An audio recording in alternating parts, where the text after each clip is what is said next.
l'éducation nationale, et, voilà, il est par intérim, mais bon, d'être présent, monsieur le directeur de l'école des bergers, madame, messieurs, mes chers collègues élus, et chers parents d'élèves et chers enfants, des classes de CM1 c'est un matériel défini comme outil complémentaire à l'apprentissage de vos enfants.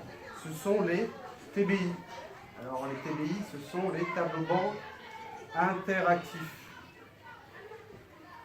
Et oui, parce que l'ère numérique poursuit sa route partout, que ce soit chez nous au quotidien, que ce soit nos smartphones, nos tablettes, nos écrans, nos musiques, la liste est tellement longue, que ce soit dans notre travail, nos déplacements, nos démarches administratives maintenant, voire nos loisirs. Le numérique, plus personne ne peut s'en échapper. On est à 3 ans à 90 ans.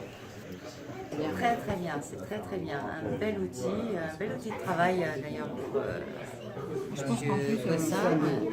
Et puis pour les enfants, c'est une découverte qu'ils ont très bien assimilée, en tout cas très rapidement. Ce que je vois derrière vous, des dessins, les choses, c'est artistique en même temps. Non, c'est très bien, c'est très très bien. Franchement, je ne m'attendais pas du tout à ça. je pense que ça peut attirer en plus leur attention. Plus que des qui vont tourner des pages et vont regarder. Oui, je pense que oui, il y a une mémoire visuelle qui pourrait se développer, un potentiel en commun.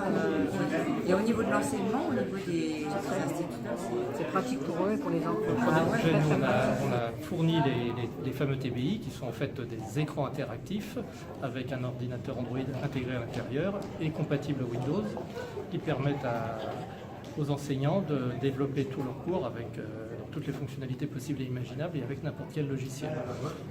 Et alors agrémenté Éducation nationale, d'après ce que j'ai cru comprendre. Absolument, puisque l'Éducation nationale a même profité du dernier salon pour se servir de nos équipements sur notre stand pour valoriser les nouveaux programmes à venir. Voilà. Et puis demain, on va avoir les enseignements de robotique. Et Speechy a été aussi parmi les premiers, développe aussi tout ce qui est programmation robotique avec les outils pédagogiques pour les enseignants, comprenant les petits robots et le support pédagogique pour que des enseignants qui ne sont même pas formés à la programmation puissent animer leurs cours. Bon. Patrick, tu viens. Monsieur c'est correct. Ah non, ça Alors, va. alors, faut mettre le stylo, vous êtes sur la gomme. Ah, d'accord. Attendez. On voit. Simplement, je peux tout simplement, voilà, avec le doigt ça fonctionne. La gomme, bien sûr, je vais aussi intégrer. Voilà, c'est pas dans mes doigts. Donc, bien sûr, on a pour être plus précis le fameux stylet qui sert de point d'appui, qui remplace notre craie. Donc, on a toutes nos fonctions où on peut écrire, choisir notre couleur, le type de crayon.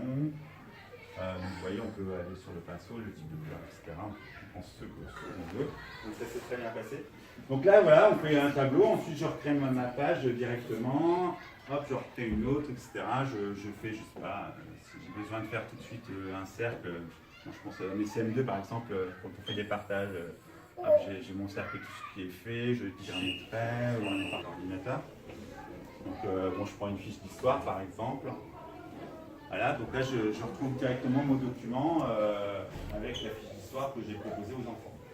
Donc, c'est intéressant parce que je peux, bien sûr, agrandir mon document comme je souhaite.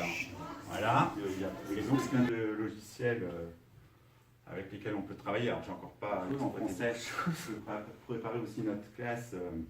Même chose, avec des textes à trous, donc ils ont directement le même document qu'ils ont dans leur cahier. Donc c'est vrai que pour eux c'est plus facile en lisibilité c'est plus simple.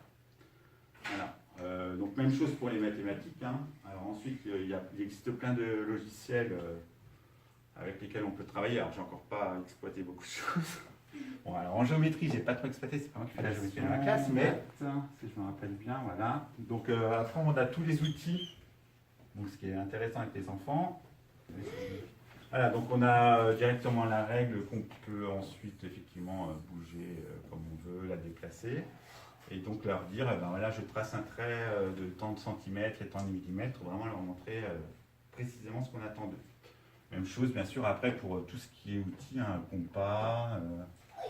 Donc on peut tracer, effectivement, on trace un cercle. Donc je trace un cercle de, je sais pas, 5 cm. Voilà, donc je vais sur 5. Non, à chaque fois je me trompe. En fait, c'est la couleur. Chaque fois, je pense que c'est là, mais non, c'est...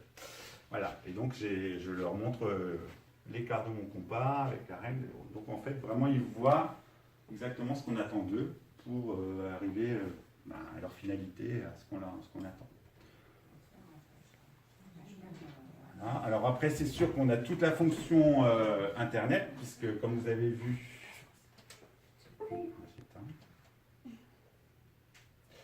donc on peut aller directement sur le navigateur Internet.